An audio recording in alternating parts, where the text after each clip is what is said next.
E aí, gente, tudo bem? Sejam bem-vindos e bem-vindas a mais um vídeo do Parabólica. Eu sou o professor Pedro Renó e o vídeo que vocês vão ver agora é um corte de uma das nossas lives. Lembrando que às segundas-feiras, às 19 horas, a gente faz live de revisão de história voltada para o Enem, até o Enem, e nas quartas-feiras a revisão é de filosofia sempre também às 19 horas. Então, sem mais delongas, bora pro vídeo. Vamos lá para entender a questão do rei, que eu sei que tem gente que está com dúvida aí. É uma questão que, inclusive, é importante entender essa questão do rei para entender quando formam os estados nacionais. A passagem do feudalismo para os estados nacionais modernos para o capitalismo, né? Tá? Tem muita gente que não entende, porque não entende essa questão do rei, tá bom? Quem que é o rei? A primeira a gente tem aqui uma piramidezinha, né? Que eu falei para vocês. Ela é simples, tá? Clero, nobreza, servos, tá bom? Alguns gráficos vocês vão ver uma troca aqui, tá?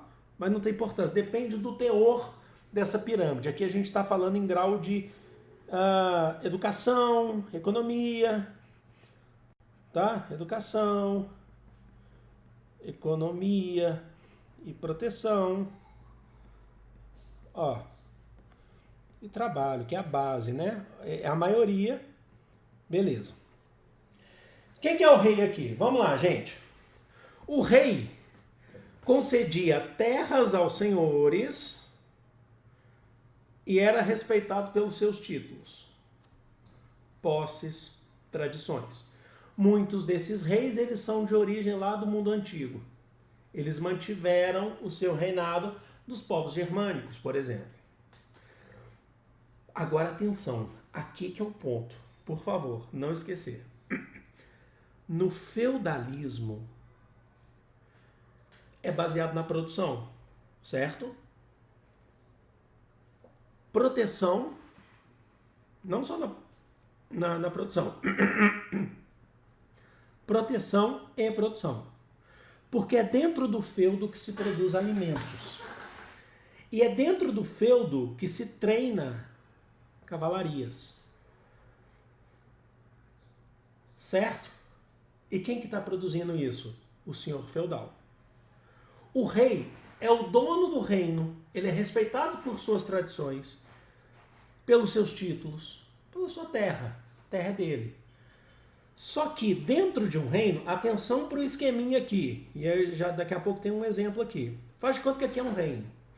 Esse reino pertence a um rei, que é o dono da coisa toda, certo? Dentro desse reino existem feudos, certo? Existem feudos. Nesses feudos, você tem cavalarias sendo treinadas, protegiam de outros reinos. Você podia ter guerra entre reinos, é o que aconteceu. França e Inglaterra, por exemplo, no final da Idade Média. Protegiam de saqueadores, certo? De ladrões, de tudo. Dentro desses feudos, então você tinha treinamento de cavalaria, você tinha, dentro desses feudos, produção alimentícia. E aí eu falo para vocês, o rei é importante porque ele é o dono da terra, mas quem é mais importante para o feudalismo? É uma relação de dependência, porque ele é dono da terra. O rei, mas ele não depende dos senhores feudais. O rei, ele é dependente, então ele também não governa, ele reina. Sabe quando a gente fala reina, mas não governa? Ele reina, ele é respeitado, ele pode mandar matar, sabe, se for uma coisa muito próxima dele. Mas esses senhores feudais, ó, senhor feudal. Aqui que a gente precisa entender, o rei é o que do senhor feudal? É o suzerano. E o senhor feudal é o que do rei?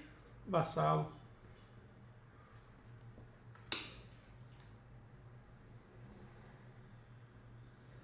Compreenderam? Porque aí o camponês ele não consegue ser nobre. Por isso a Karen perguntou por que a gente fala que é estamental. O camponês ele não consegue. Dificilmente esse cara aqui, ó, vai ascender socialmente. Tá bom? Dificilmente. poderiam também, Jennifer, fazer o trabalho sujo, tá? De matar, mas eles faziam muito trabalho, por exemplo, de correio, por exemplo, também. Vocês compreenderam? Esse rei, ele é o dono da terra. Exatamente, ó, olha só o que a Marina escreveu. Então o senhor feudal era um suzerano de seus vassalos, mas um vassalo do rei. Sim, existem alguns senhores feudais que tinham alguns feudos, e dentro desses feudos tinha alguns senhores feudais que trabalhavam para eles, dentro de um reino. Então você tem uma escadinha aí. É isso, gente. É isso. O direito divino, mais pro final da Idade Média, olha só, a Bruna perguntou se não existe noção de direito divino. Bruna, mais pro final da Idade Média, você tem na França surgindo a questão do direito divino. Tá? Mas quem que vai formular mesmo é o Jacques Bossuet, já no século XVII, se eu não me engano, XVII e XVIII. Tá? É mais século XVII e XVIII. É que existe um costume, mas que ainda não era chamado de direito divino. Tá? Isso aqui que eu coloquei aqui é fundamental para vocês entenderem a formação dos Estados Nacionais que a gente vai ver ainda hoje. Vamos dar o exemplo do Game of Thrones em Westeros. Ó, se você não leu ou não assistiu Game of Thrones, não tem importância, tá? Não é a ideia de ler ou assistir. Eu vou explicar por exemplo. Tá? Se o meu irmão Thiago estiver aqui, que leu tudo também, já pode, quiser me ajudar. O exemplo simbólico de Westeros, o que é Westeros? É o continente. Em Game of Thrones, para entendermos a relação entre suzerania e vassalagem. Tá? Aqui a gente tem um continente. Vocês estão vendo que cada pedacinho aqui tem uma cor, um símbolo.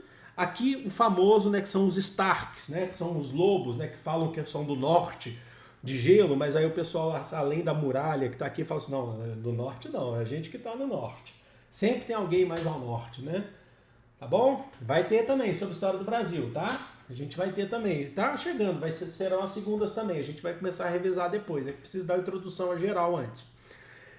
Você tem outras casas aqui, né? Aí eu não consigo enxergar. Acho que é Arryn, você tem Martel, você tem essas casas aqui. Eu vou marcar de outra cor aqui. Deixa eu pegar um amarelão aqui, ó, bem chamativo. Isso aqui, essa configuração pode mudar de acordo com o período que você está falando de Game of Thrones. Tá bom? Aqui não estão aqui os Targaryen, né? Aqui, ó, se eu não me engano, aqui, ó, em um determinado momento, acho que é aqui, né? Porto Real, se eu não me engano, os Targaryen. Acho que aqui tu tá trabalhando com a ideia do Targaryen mesmo. Esses aqui, suponhamos, se você não assistiu, não leu, não tem importância, tá? Esses aqui são a família real. Tem a capital lá e tal. Aqui é a família real. Todas essas casas, essa família real é dona desse reino todo. O rei tá aqui, ó. O rei tá aqui. Tá bom? O rei tá aqui. Certo? Daenerys Targaryen. Sensacional, Tena. É isso aí, eu sei que lá. O teu icon, é icon que fala ou não? Ó, vamos lá. O que a gente tem aqui? Então a gente tem a casa dos Targaryen, são os donos disso tudo aqui, a dona da porra toda, certo? E aí, essas outras casas devem obediência ao rei. São vassalos do rei. Aqui eu estou dando um exemplo básico, tá? É que Game of Thrones é muito inspirado em Idade Média, nessa relação de suzerania e vassalagem, mas também é inspirado também a trama política é inspirada na Guerra das Rosas, das Duas Rosas, que é a guerra que deu origem ao Estado Nacional Inglês. Tá bom? Então você tem toda essa questão. Aconteceu uma revolta lá e tal, beleza, mas tudo bem, você tem toda essa uma questão.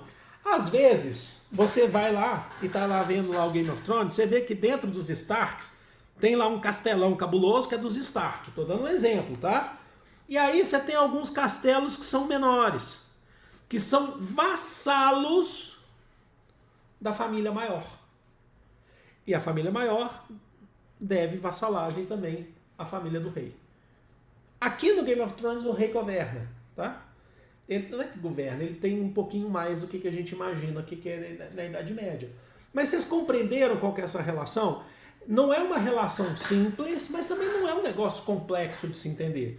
Suponhamos que essas casas que a gente está vendo colorida, tirando a central aqui, tirando essa aqui central, essas casas são feudos espalhados por um reino. E nesses feudos se produz, se prepara tropas, certo?